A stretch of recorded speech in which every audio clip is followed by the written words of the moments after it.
Hello बच्चों, let's read this question. The question says, which of these statements are true and which are false? Treatment of 1-butanol with concentrated H2SO4 gives 2-butene as the major product. बच्चों इस question में हमें एक statement दी गई है और हमें बताना है कि क्या ये स्टेटमेंट ट्रू है या फिर फॉल्स है कि अगर हम 1-ब्यूटेनॉल को कंसनट्रेटेड H2SO4 के साथ ट्रीट कराते हैं तो 2-ब्यूटीन हमारा मेजर प्रोडक्ट बनता है। तो देखते हैं बच्चों कि यह स्टेटमेंट ट्रू है या फिर फॉल्स है। तो फर्स्ट ऑफ ऑल बात करते हैं इस क्वेश्चन में हमारे की कंसेप्ट के बारे में। और की कंसेप्ट क्या होगा बच्चों, हमारे पास एसिडिक डिहाइड्रेशन ऑफ एल्कोहल्स। क्या होगा बच्चों हमारे पास की concept? Acidic dehydration of alcohols. क्या मतलब है इसका, इसको समझते हैं। डिहाइड्रेशन ऑफ एल्कोहल्स होता क्या है बच्चों, अगर हम अल्कोहल्स को कंसेंट्रेटेड H2SO4 के साथ ट्रीट करा देते हैं तो वहां पे हमें डिहाइड्रेशन रिएक्शन देखने को मिलती है। दैट मीन्स वहां पर हमारे पास क्या हो रहा होगा, removal of H2, removal of H2, that is वहां से H2 निकल रहा होगा कंपाउंड के अंदर से। दैट मीन्स वहां एलिमिनेशन हो रही है एक तरीके से। मान लीजिए कोई ये अल्कोहल है, कौन है? अल्कोहल है। और इस अल्कोहल को हमने किससे ट्रीट कराया है?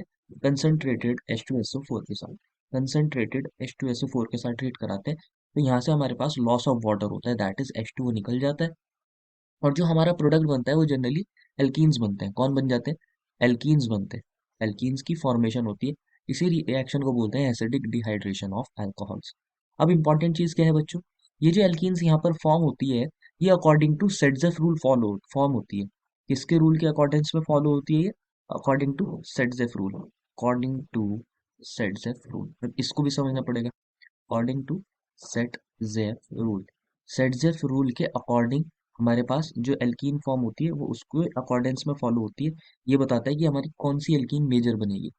क्या कहता है सेट जेफ रूल, इसको भी समझ लेते हैं। अगर हम बात करें सेट जेफ रूल, तो जो सेट जेफ रूल हमारे पास बताता है कि जब हम एलिमिनेट कर रहे हैं यहाँ वाटर को तो हमारे पास जो मोर सब्स्टिट्यूटेड एल्कीन होती है ना बच्चों, मोर सब्स्टिट्यूटेड एल्कीन जो होती है वो मेजर होती है। मोर सब्स्टिट्यूटेड एल्कीन जो फॉर्म होती है वो मेजर होती है क्योंकि वो ज्यादा स्टेबल होती है। More substituted alkene is major. Major product more substituted alkene बनेगी। इतना हमें समझना है। अब क्वेश्चन ने क्या कहा है कि हम क्या कर रहे हैं, 1-ब्यूटेनॉल को किसके साथ ट्रीट करा रहे हैं? कंसनट्रेटेड H2SO4 के साथ। तो देख लेते हैं बच्चों 1-ब्यूटेनॉल कौन होता है हमारे पास।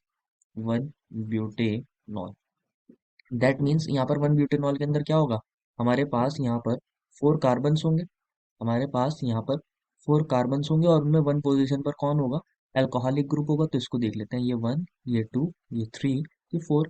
ये 4 कार्बन्स है हमारे पास और 1 पोजीशन पर कौन है? OH है। बाकी वैलेंसी को हाइड्रोजन से सेटिस्फाई कर दीजिए। ये H2 होगा, ये भी H2 होगा, ये भी H2 होगा और ये भी H3 होगा। और इसको हम किससे ट्रीट करा रहे हैं? कंसनट्रेटेड H2SO4 के साथ।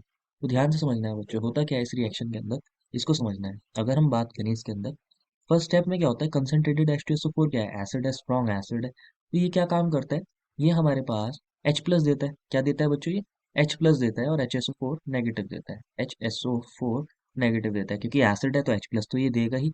बाद हमें यहाँ पर HSO4 नेगेटिव देगा। तो होगा क्या, अब यहाँ पर ये जो H प्लस बना है ये हमारी अल्कोहल के साथ रिएक्ट करता है।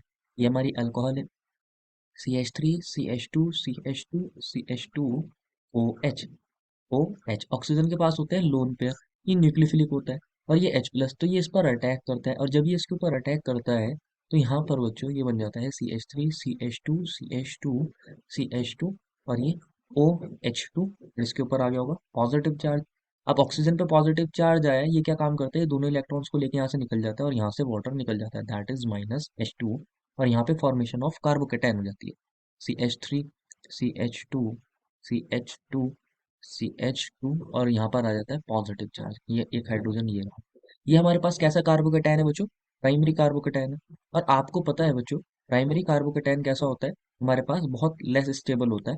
Less stable as compare to secondary and tertiary, ये बहुत कम स्टेबल होता है। और जब कार्बोकेटाइन लेस स्टेबल होता है तो क्या करता है, रीअरेंज करता है जिससे वो एक मोर स्टेबल कार्बोकेटाइन में कन्वर्ट हो जाए। तो क्या होता है यहाँ पे, H का ये वाला इलेक्ट्रॉन और H ये वाले इलेक्ट्रॉन को लेकर इस पर शिफ्ट हो जाता है। और इस शिफ्ट को बोलते हैं बच्चों 1,2 हाइड्राइड शिफ्ट। क्या बोलते हैं? 1,2 हाइड्राइड शिफ्ट। इस शिफ्ट से फायदा क्या होगा, इस चीज को समझना है। इस शिफ्ट से क्या फायदा होगा, इस चीज को समझना है। हमारे पास यहाँ रीअरेंजमेंट हो जाएगा और ये कन्वर्ट हो जाएगा CH3 CH2 और ये बन जाएगा CH पॉजिटिव, और यहाँ पर बन जाएगा ये CH3। अब ये जो कार्बोकेटाइन की फॉर्मेशन हुई है ये सेकेंडरी कार्बोकेटाइन है। कैसा है बच्चों? सेकेंडरी कार्बोकेटाइन है, और ये कंपैरेटिवली मोर स्टेबल होते हैं। कैसे होते हैं बच्चों? More stable. इसलिए यहाँ पर ये रीअरेंजमेंट होता है। अब जो प्रोडक्ट बनेगा बच्चों वो इसके थ्रू प्रोसीड होगा हमारे पास, ना कि ऊपर वाले के थ्रू इतना होगा। तो यहाँ जो मेजर प्रोडक्ट बनेगा ये जो हमारा सेकेंडरी कार्बोकेटाइन बना है ये बनाएगा। अब इसको देख लेते हैं हम यहाँ क्या होगा। ये हमारे पास कौन है बच्चों? ये CH3 है, ये CH, ये CH, और इसके ऊपर आ गया था पॉजिटिव। और ये क्या था बच्चों हमारे पास? CH3, इसको मैं ऐसे लिख रहा हूँ CH2H, और ये एक हाइड्रोजन इसका, यही तो कार्बोकेटाइन बना है हमारे पास सेकेंडरी वाला। मैंने हाइड्रोजन को अलग से दिखा दिया है। अब क्या हो सकता है हमारे पास? जो HSO4 नेगेटिव बना है बच्चों, HSO4 नेगेटिव, उसके पास यहाँ दो पॉसिबिलिटीज है। वो क्या काम कर सकता है? वो एज अ बेस काम करेगा, या तो वो इस वाले हाइड्रोजन को एब्स्ट्रैक्ट कर सकता है, और इस हाइड्रोजन को एब्स्ट्रैक्ट करेगा तो ये H अपने दोनों इलेक्ट्रॉन्स को यहाँ शिफ्ट हो जाएगा, यहाँ से H प्लस निकल जाएगा। तो क्या बन जाएगा हमारे पास? CH3, CH2, CH, और यहाँ डबल बॉन्ड बन गया होगा, और CH2। यहाँ क्योंकि डबल बॉन्ड बन गया होगा हमारे पास, माइनस H प्लस हो रहा है यहाँ पे, HSO4 नेगेटिव ने H प्लस को ले लिया है तो H प्लस निकला है, और यहाँ डबल बॉन्ड आ गया, कार्बोकेटाइन हमारा नहीं रहा यहाँ पे। और दूसरी पॉसिबिलिटी क्या हो सकती है बच्चों? हमारे पास ये जो HSO4 नेगेटिव है, HSO4 नेगेटिव ये क्या काम कर सकता है? हमारे इस वाले हाइड्रोजन को एब्स्ट्रैक्ट कर सकता है, इस वाले H प्लस को एब्स्ट्रैक्ट कर सकता है, तो ये वाला हाइड्रोजन अपने दोनों इलेक्ट्रॉन यहाँ पर दे सकता है। और हमारे पास क्या हो जाएगा यहाँ पे? हमारे पास यहाँ पर देखने को मिलेगा, यहाँ से भी H प्लस निकल सकता है, और ये वाला प्रोडक्ट बन जाएगा CH3, CH, double bond CH, और CH3। अब ये दो प्रोडक्ट बन सकते हैं। अब हमें बताना है कि मेजर प्रोडक्ट कौन होगा और माइनर प्रोडक्ट कौन होगा। तो यहाँ हमारा सेटजेफ रूल काम आता है।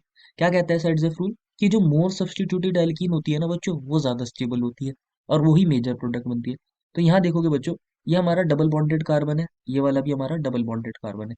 तो इस वाले कार्बन पर एक ये सब्स्टिट्यूटेड प्रोडक्ट सब्स्टिट्यूशन है, ये एक एल्काइल ग्रुप सब्स्टिट्यूट है यहाँ पे। हाइड्रोजन को सब्स्टिट्यूशन में काउंट नहीं करते, इस कार्बन के ऊपर कोई सब्स्टिट्यूशन नहीं है एल्काइल ग्रुप का।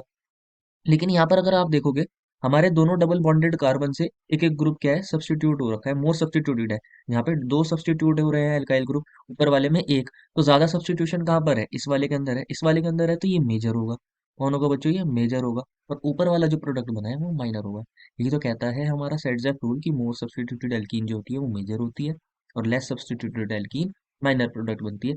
ऊपर वाले में सिर्फ एक एल्काइल ग्रुप सब्स्टिट्यूटेड था, एक डबल बॉन्डेड कार्बन पर, नीचे दो एल्काइल ग्रुप सब्स्टिट्यूटेड है, इसलिए ये मेजर है। हाइड्रोजन को यहाँ as a substituted group count नहीं करते, तो ये मेजर हो गई। और इसका नाम क्या है जो हमारी मेजर बनी है? इसका नाम है बच्चों, अगर मैं नेम लिखना चाहूँ, ये 1 कार्बन, ये 2, ये 3, ये 4, तो इसको 2 ब्यूटीन बोल सकते हैं। 2 ब्यूटीन बोल सकते हैं, क्योंकि 2 पोजीशन पर डबल बॉन्ड है। ऊपर वाले को देखो, 1 2 3 4, तो ये क्या है? ये 1 ब्यूटीन है, 1 पोजीशन पर डबल बॉन्ड है, 1 ब्यूटीन। तो 1 ब्यूटीन माइनर है, 2 ब्यूटीन मेजर है। और हमें स्टेटमेंट में भी यही बोला गया था कि जो 2 ब्यूटीन होती है वो मेजर बनती है। दैट मीन्स हमारी स्टेटमेंट ट्रू है। Therefore, final answer is the given statement is true. I hope you understood it well, and best of luck.